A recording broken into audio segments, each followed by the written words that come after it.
जयपुर ना भेज करके वो यहाँ ही तैयारी करवाएं? देखिए सर, हम लोग जो है पिछले 5 साल से जो है अलवर में आईटी के क्षेत्र में काम कर रहे हैं और पिछले 2 साल से हमने जो है नीट भी अपना जो विंग है वो ओपन किया हुआ है।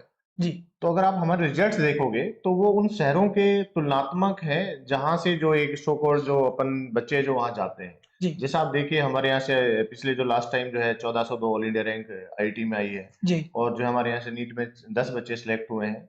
इनफैक्ट हम इसलिए कह रहे हैं कि भाई जो बच्चा अपने पास जो आता है तो वो बच्चा मैच्योर नहीं होता है। बिल्कुल सर। 11th क्लास में आता है तो मान लो घर से बाहर रहता है तो उसको हमेशा बहुत सारी तरीके की समस्याएं होती हैं, होम सिकनेस होती है, उतनी मैच्योरिटी नहीं होती है तो परेशान होता है। तो यहाँ घर पे रह के जो बच्चे तैयारी करते हैं तो वो एक अच्छा रिजल्ट देते हैं। बिल्कुल। सर, जो अभिभावकों के ये किस तरीके से विश्वास दिलाया जाए कि जो कोटा सीकर नहीं, आप यहाँ पलवल में ही रह कर के जो पढ़ाई करें और उनको एक ऐसा वातावरण भी प्रोवाइड करवाया जाए जिससे बच्चा, क्योंकि अक्सर ऐसा हम देखते हैं कि बाहर जाने के बाद बच्चे की पर्सनल मॉनिटरिंग कम हो पाती है और यहाँ रह कर के वो कैसे तैयारी कर सकता है? सर देखिए, एक चीज हम लोगों ने पिछले जो हमारे 4 रिजल्ट रहे उनमें ऑब्जर्व किए, अगर कोई बच्चा हमारे पास यानी कि मॉडल्स के पास अलवर में रह के तैयारी किया है और उसी कैलिबर का कोई बच्चा बाहर गया है, जी, तो कोई भी आज तक हमें सिंगल बच्चा ऐसा नहीं मिला है कि उसका परसेंटाइल या उसका परसेंटेज या नंबर जो है हमारे बच्चे से ज्यादा आए हो। जी, इसका मतलब कहीं ना कहीं हम जो है पर्सनल मॉनिटरिंग कर रहे हैं। जी, हमारा जो टारगेट होता है यहाँ पे, हमारा टारगेट मेन क्या है कि भाई बच्चा जो है सेलेक्ट हो। सिलेक्ट हो। सबसे पहला हो तो सेलेक्ट हो। जी, और जैसे मान लीजिएगा आप सो कॉल्ड अपन कोटा बात करें तो कोटा के लिए जो टारगेट होता है फर्स्ट रैंक होता है। जी, तो फर्स्ट रैंक तो एक बच्चे का आएगा, लेकिन हमारे लिए टारगेट क्या है कि जो मैक्सिमम बच्चे हमारे संख्या में जो है आईआईटीज या जो है एमबीबीएस के लिए सेलेक्ट हो। बिल्कुल। तो हम उस चीज पे फोकस करते हैं। तो हम कहते हैं ना कि धक्का मार मार के उनको हम लोग जो है आईटी में पहुंचा देते हैं। जिनको कुछ बच्चे ऐसे होते हैं, देखिए बच्चे 3 कैटेगरी के होते हैं। एक बच्चे होते हैं सेल्फ मोटिवेटेड, सेल्फ डिसिप्लिन, बिल्कुल। और दूसरे बच्चे ऐसे होते हैं जिनको बार बार कहना पड़ता है, और जी, तीसरे ऐसे बिल्कुल। होते हैं जिनके नहीं कर पाते। जी, तो हम दूसरे कैटेगरी के जो बच्चे हैं जिनको जी, बार बार टोकना पड़ता है, सीधा चल सीधा जी, चल सीधा चल, तो हम बिल्कुल। ऐसे काफी बच्चे हम आईटीज और एनआईटीज और जो है जी, नाउ आजकल हम जो नीट की तैयारी स्टार्ट कर दी तो मेडिकल कॉलेज में पहुंचाने में कामयाब हुए हैं। बिल्कुल सर। सर, हम अलवर की बात करते हैं तो आईआईटी और नीट में काफ़ी प्रतिष्ठित नाम बन चुका है मॉडुलस। सर, मॉडुलस में ऐसी क्या फैसिलिटीज़ हैं या क्या एकेडमिक्स फैसिलिटीज़ के बारे में कुछ बताइए?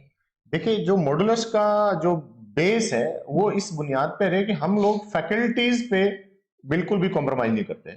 हम लोगों की जो फैकल्टी टीम है वो किसी भी अच्छे इंस्टीट्यूट से आप कंपेयर कर लीजिएगा, उसके कंपेरेबल या उससे अच्छी टीम हमारे पास है। जैसे हम बिल्कुल। आईटी विंग को जो पढ़ाते हैं, हम सारे जो आईटी से ग्रेजुएट है और सभी जो है यंग डायनेमिक टीम है।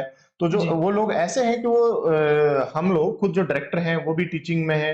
तो उससे क्या होता है, बच्चा डायरेक्टली हम लोगों से कनेक्ट होता है। बिल्कुल। और सारे लोग डायनेमिक हैं, सब लोग जो है यहाँ आप ये मान के चलिए जो टीचर पढ़ा रहा है वो आपके लिए जी, डाउट के लिए अवेलेबल है। जी, हम लोग जैसे क्लास के बावजूद यहाँ करीब 8 बजे तक आपको मिल जाएंगे। कोई पेरेंट्स की कोई पर्सनल हम घर तक बात करते हैं कि बच्चा क्या कर रहा है, क्या नहीं कर रहा है, मोबाइल चला रहा है, नहीं चला रहा है। तो हमारी जिस क्लास साइज है, क्लास साइज हमारे यहाँ 60 के अराउंड होती है। तो बिल्कुल, 60 बच्चे हम इंडिविजुअल जानते हैं कि इस बच्चे की ये कमी है, ये इसकी पॉजिटिव है, इसका नेगेटिव है। तो बिल्कुल। उसका बच्चे को बहुत फायदा मिलता है। देखिए मैं ये नहीं कह रहा हूँ कि 100% बच्चा सिलेक्ट हो जाता है। जी, बच्चे के अंदर भी पोटेंशियल चाहिए, लेकिन अगर बच्चे के अंदर पोटेंशियल है और मॉडल्स में रह के पढ़ा है तो उसने अपने पोटेंशियल से ज्यादा अचीव किया है। और हम ये बिल्कुल कहते हैं, हमारे पास अगर कोई पेरेंट्स आता है, हम कहते हैं मॉडुलस की यूनिफॉर्म में आपको कोई बच्चा दिख जाए, आप तो उससे पूछ लो कि भाई मॉडुलस क्या है, क्या नहीं है, कैसे पढ़ा रहे बिल्कुल। हैं। तो हमारा ये कॉन्फिडेंस है कि हमारा बच्चा हमें हम 100% ये बोलेगा कि हम लोगों ने अच्छा पढ़ाया है। सिलेक्शन हो नहीं हो ये अलग बात है, लेकिन मेहनत हम बच्चे के साथ मिलके बहुत ज्यादा करते हैं सर। अक्सर ऐसा देखा गया है सर कि जब पेरेंट्स की क्या होता है कि माइंड मेकिंग करता है कि जब मेरा बच्चा फाउंडेशन में मैं डालूँ या इसको, या फिर विदाउट फाउंडेशन कराऊँ या फिर 12th के बाद मैं इसको कराऊँ, तो बहुत सारी कन्फ्यूजन की स्थिति में पेरेंट्स होता है। तो विद्यार्थी को कौन-सी कक्षा से फाउंडेशन स्टार्ट कर देना चाहिए? देखिए जब हम लोग पढ़े थे 2005 में, मैं कोटा गया था, तो ये था कि हम लोग 12th पास करके जाते थे। फिर 5-10 इयर्स के बाद इस तरीके का ट्रेंड आया, लोग 10th के बाद जो है फाउंडेशन करने लगे। जी, और आजकल जो ट्रेंड ये है कि भाई लगभग 9th, कुछ कोचिंग तो जैसे 6th स्टार्ट करें, मैं 6th का प्रेफर नहीं करूंगा। 9th एक ठीक ठाक, एक जहां पे अपन एक या तो बहुत अच्छा स्कूल हो। बिल्कुल। मैं कभी भी इस पक्ष में नहीं हूं कि कोचिंग बहुत अच्छे है, स्कूल बहुत बेकार है। मैं हमेशा ये कहता हूँ भाई स्कूल को अपनी जो फैकल्टी लेवल है, अपना जो बुक्स हैं, जी, उनका जो क्वालिटी है उसको इम्प्रूव करना चाहिए। जी, जी, तो कोचिंग्स क्यों प्रेफर कर रहे हैं लोग? क्योंकि कोचिंग्स जो है उस लेवल का पढ़ा रहे हैं कि जिससे बच्चा आगे कंपटीशन में इजी फील करे। अब बिल्कुल। मान लीजिएगा 9th-10th स्कूल से भी कर लेता बच्चा, कोई दिक्कत नहीं, बहुत अच्छे जी, स्कूल है, वहां से अच्छे करते भी हैं। जी, लेकिन ज्यादातर प्रेफरेंस पेरेंट्स का ऐसा हो गया है कि कंपटीशन की वजह से जो है 9th से स्टार्ट करा रहे हैं।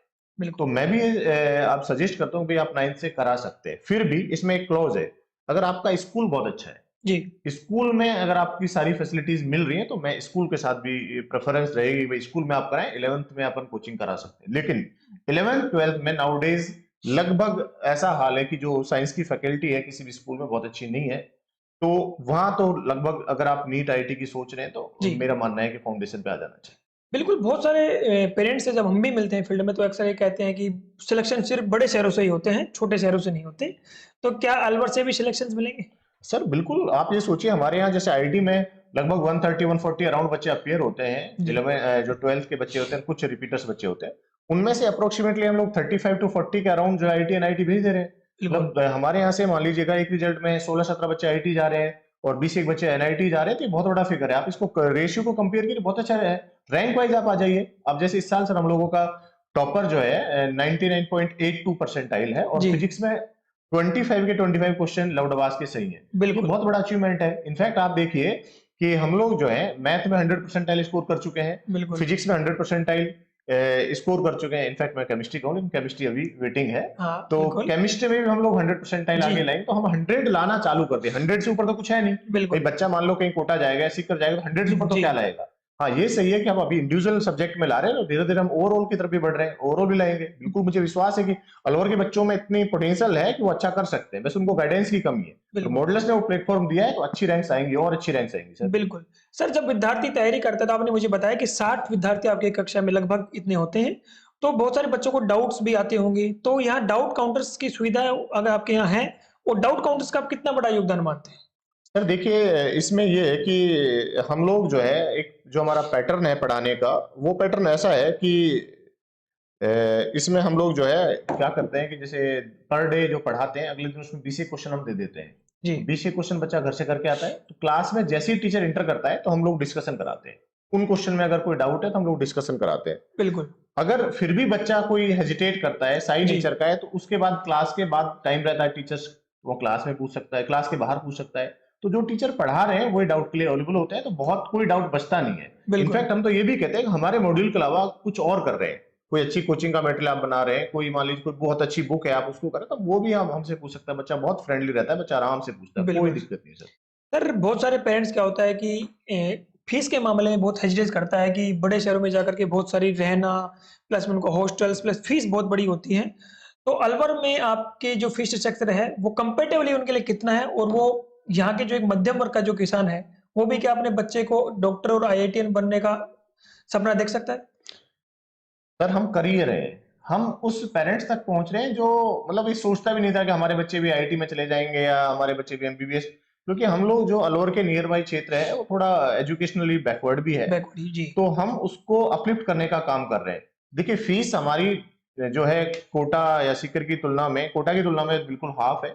तो मिनिमम सी फीस है कि भाई अगर आप ये किसी अच्छे स्कूल में पढ़ते हैं तब भी उतनी फीस वहां पे लग जाती है। जी, बिल्कुल। तो फीस को लेकर ऐसा नहीं, फिर भी कोई नीडी बच्चा है तो इनफैक्ट मैं बार बार एक मेरी लाइन होती है सर, आप तो शायद पहली बार मेरा इंटरव्यू ले रहे हैं, जी, तो कि हमारे एक सीनियर है गंगाधर जी सारण, वो ये कहते हैं कि engineers and doctors are ATM machine but I am not. मैं एक इमोशनल पर्सन हूँ और अगर जी। कोई नीडी कोई बच्चा आता है तो अपन उसकी हेल्प करते हैं और टैलेंट को बिल्कुल निखारने का हम लोग काम कर रहे हैं सर। बिल्कुल सर, बहुत जी अच्छी बात है।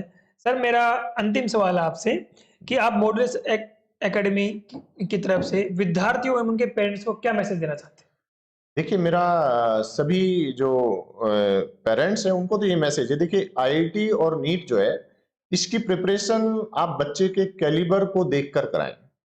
मतलब बच्चे के अंदर कैलिबर भी होना चाहिए तभी वो चीजें क्वालिफाई। हम जबरदस्ती बर्डन ना डालें, क्योंकि बर्डन डालने से किसी चीज का कोई सोल्यूशन नहीं है। और मैं स्टूडेंट को भी यही कहना चाहूंगा भाई आप अपनी चॉइस है सब्जेक्ट लें, क्योंकि अभी जैसे बोर्ड एग्जाम हो रहे हैं तो आपको जो अच्छा लगता है, चाहे वो आप बायो लें, चाहे आप मैथ लें, चाहे आप आर्ट्स लें, कॉमर्स लें, डजेंट मैटर कि सर हम लोग मान लो जी, आईटी नीट की कोचिंग कराते हैं, लेकिन इसका मतलब ये नहीं है कि हम ये कहेंगे नहीं आप तो आईटी आईटी करो, जी बिल्कुल, क्योंकि बच्चे का अगर कैलिबर नहीं है तो नहीं कर पाएगा। और जीवन में खुश रहना बहुत जरूरी है बिल्कुल। भाई। पेरेंट्स अपने बच्चे से क्या चाहता है कि आगे जाके वो खुश रहे। जी, तो अगर बच्चा खुश नहीं रहेगा, अपन जबरदस्ती उसको सब्जेक्ट दिलाएंगे, तो मेरा ये मैसेज है कि अपन जो है जो भी सब्जेक्ट चूज करें, जो भी कोचिंग चूज करें, उसमें अपने को जो है खुशी महसूस होनी चाहिए। तो इस तरीके का अपना जो है व्यवहार होना चाहिए। बिल्कुल सर। तो ये थे मेरे साथ मॉडरेस आईआईटी एकेडमी के डायरेक्टर मिस्टर सौरभ खान, जिन्होंने बहुत सारे हमारे सवालों के जवाब दिए।